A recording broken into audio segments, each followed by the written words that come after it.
Swerve Strickland beat Konosuke Takeshita in a hell of a main event on Dynamite to punch his ticket to Dynasty. He will now challenge Samoa Joe for the AEW World Championship. Swerve and Joe will have their contract signing this Wednesday. The time is now.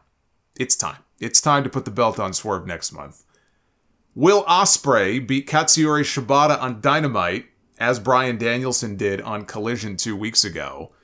Ospreay and Danielson, they meet for the first time at Dynasty. Danielson just wrestled at Arena Mexico for the first time Friday night. He was tagging with the Blackpool Combat Club and Matt Sydal. They teamed up in a loss to Blue Panther, Mystico, Volador Jr., and Ultimo Guerrero. And then after the match, Danielson challenged Blue Panther to a singles match this Friday at Arena Mexico, and he accepted. And that has long been a dream match for Danielson. Blue Panther is his favorite luchador of all time. So he is getting the opponent that he wants. Ospreay continues to get great reactions wherever he goes. That was very evident again from the show on Wednesday. Willow Nightingale won a 4-way to become #1 contender for the TBS title at Dynasty, while Mercedes Moné watched from ringside on commentary. They need to get her in the ring now. They may be holding off until Dynasty. I could see her against Chris Statlander, but she has been under contract now to AEW for months. All right, we learned that she was under contract 2 months before she even debuted on TV.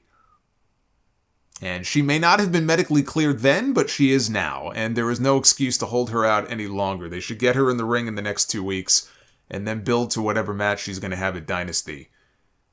Because they had her doing commentary on Wednesday. You know, I didn't think she was awful, but I didn't think she was great. She didn't really add anything. And I don't know how many more weeks of this we can go through. You know, promos are not her strong suit. Commentary is, you're not going to have her doing commentary every week.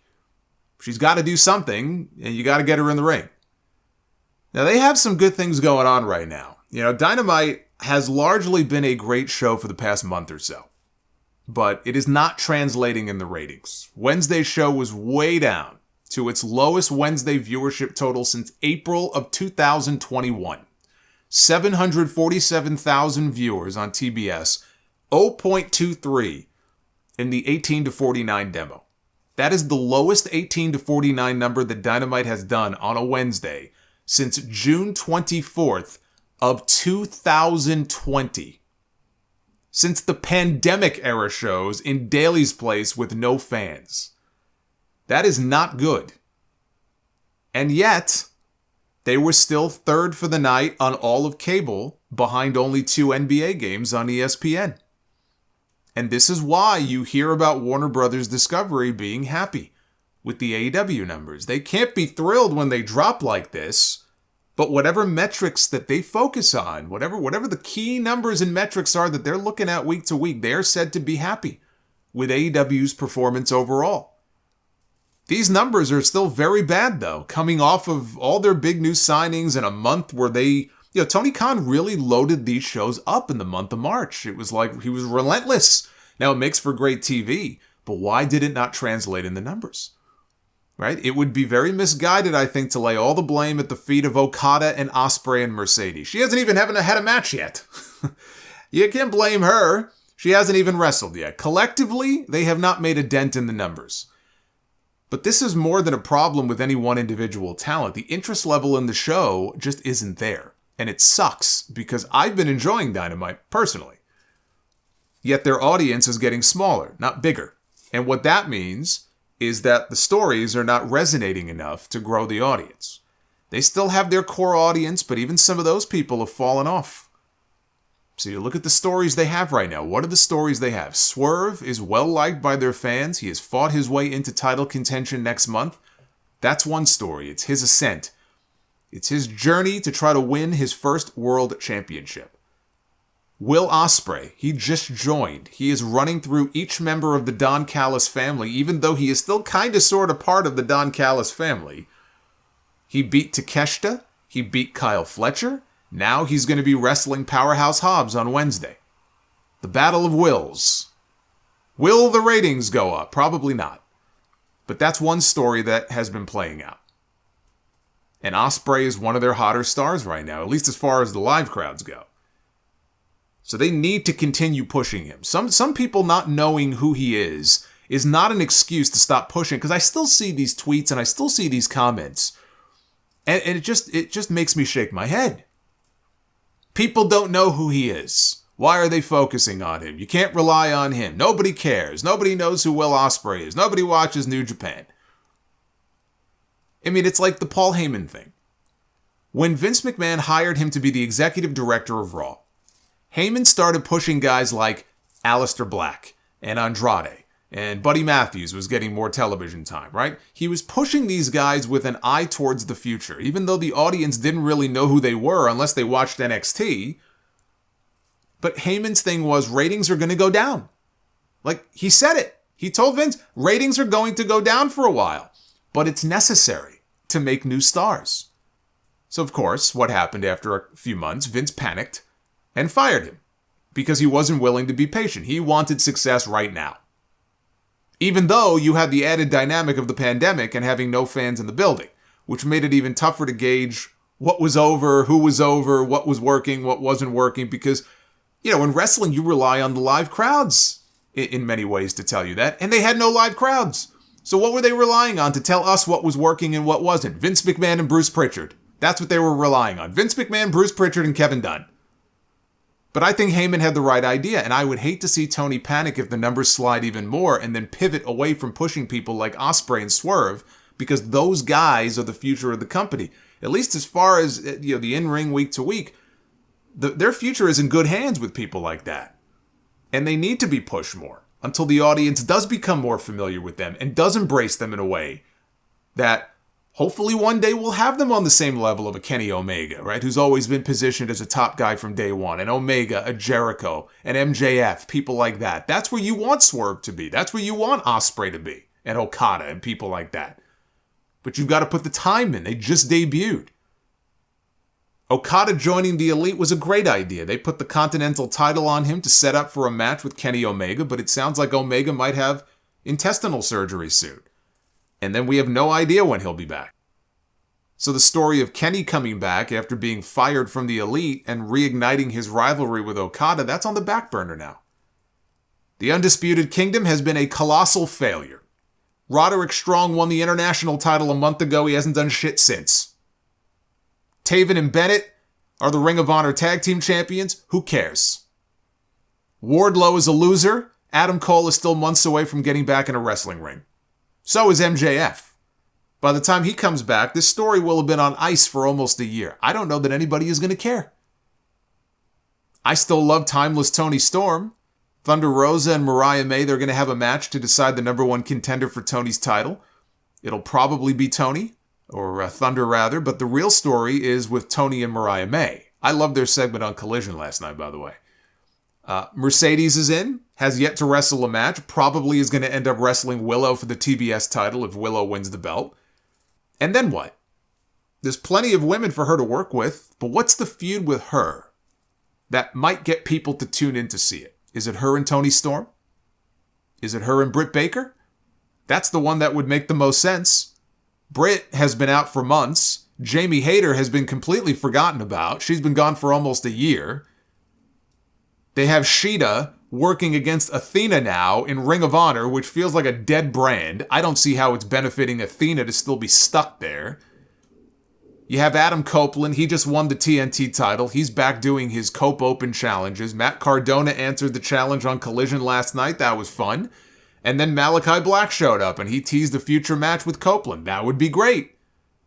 And if I'm right about Sheamus, right, what if he was to show up at the end of all this? What if the payoff to all this was he shows up and debuts in AEW, right? It's an open challenge, and he challenges Copeland for the TNT title and wins it.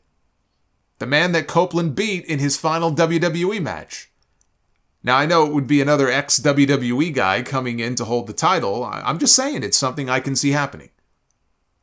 Copeland has not meant anything ratings-wise. I'm not sure that anybody has really since Punk came into the company. I mean, MJF, I think his segments used to do really well, but I mean, how many actual ratings or draws do they have? But I said this a few weeks ago when people made a big deal about Tony spending so much money to sign Okada. I said, is he worth it? He is worth it if Tony signing him and other big names ultimately helps AEW land a new rights deal. with Warner Brothers Discovery, or anybody really, for more money. If that happens, and if bringing in some of these big names helped with that, then it's worth it. Because that means more than any rating that Dynamite does. If Dynamite was popping a milli every week, but they lose that deal, or they don't get a bigger money offer, then it doesn't mean shit. Copeland came in with a big name in wrestling. Same with Mercedes. Okada and Ospreay, they were not as established on American television like they were. But together, all of them might make AEW attractive for a rights increase. But it's troubling that it's not being reflected in ticket sales and in television ratings. You can't live or die solely on the ratings, but the ratings are not insignificant. They tell a story. Maybe better than any other story being told right now on AEW television, but they tell a story. And the story isn't good. What it means is that the fans are not buying into the stories that AEW is telling. They have some good ones, and they have some bad ones. And there is more of a focus on the in-ring stuff than you'll find with WWE as far as the weekly television goes. You got to balance that out with stories that people find interesting and segments that people find compelling. Look at the Punk and McIntyre segment from Monday. That's a great example of what I'm talking about. MJF is the closest thing they have to someone like that, someone who could talk people into the building. You put him in the ring with the right person, or put him on the microphone with the right person, he can deliver segments like that too, but he's not around right now. And he can't be the only one. Now, Tony Khan and Eric Bischoff, they went back and forth like a bunch of children this week. It was embarrassing. John Alba has been hosting a podcast with Bischoff called Strictly Business and announced on Wednesday that the podcast is coming to an end. Later that night, at 4 o'clock in the morning, Tony Khan replied to John's tweet to say, sunsetting this fraud of a business podcast before the next AEW media deal is a wise choice. What is it with these AEW people and tweeting in the middle of the night? First it was Jericho, now it's Tony. Do these people ever sleep? Bischoff responded, a money mark with no talent other than spending daddy's money, going all the way to Canada to draw less than 4,000 in one of the hottest pro wrestling markets in North America, talking about wise choices? First of all, I would not be taking advice from the man still living off the 83 weeks of success that he had 27 years ago. This is the same man who moved his family almost 2,000 miles from Wyoming to Connecticut to be the executive director of SmackDown and was fired after 4 months on the job. Grand opening, grand closing. Bischoff got upset over a comment. This is where this all stems from. Bischoff got upset over a comment that Tony made a couple of years ago about Ted Turner. That if Ted Turner knew 1% of what he does about wrestling, then WCW would still be in business. And Bischoff took this personally and thought that was a ridiculous claim for him to make. And it may have been. But that was sort of where the worm turned, and Bischoff has largely been very negative on Tony and AEW ever since, although he has his moments. But he's also been very vocal about AEW's prospects for another media rights deal. Not necessarily being great. I don't know why Tony Khan decided to tweet what he did. I have given up trying to figure out why he tweets some of the shit that he does. I think the whole thing is embarrassing and they both look terrible. But on the media call before Revolution, Tony outright said that Dynamite, Rampage, and Collision are all going to get huge increases. He said he was certain of that. And Bischoff has said that either the deal must be done already and just hasn't been announced, or Tony is out of his mind for saying that publicly in the middle of a negotiation. Now, the TV upfronts are coming up in May. Right? It was this time last year we were talking about the TV upfronts. And there was a rumor going around that AEW was going to be announcing a $1 billion rights deal. And it would be announced there possibly. There was no $1 billion rights deal. I don't know where that came from, but we did get the announcement of Collision as their new Saturday night show. If they already have a done deal, that might be the place for them to announce it. Maybe that's coming up in May. I think they are getting renewed. I think they are going to get an increase. I said that at the beginning of the year when I did the prediction show. And it would be strange for him to say that and to be so cavalier in what he tweeted to Bischoff unless he knows something that we don't. And it's very likely that he does because he's the one having these conversations. But I cannot stress enough how important that deal is going to be to the future of AEW. to the talent that works there, to any talent that might one day want to work there, and for the fans who like having something other than WWE to watch on TV every week.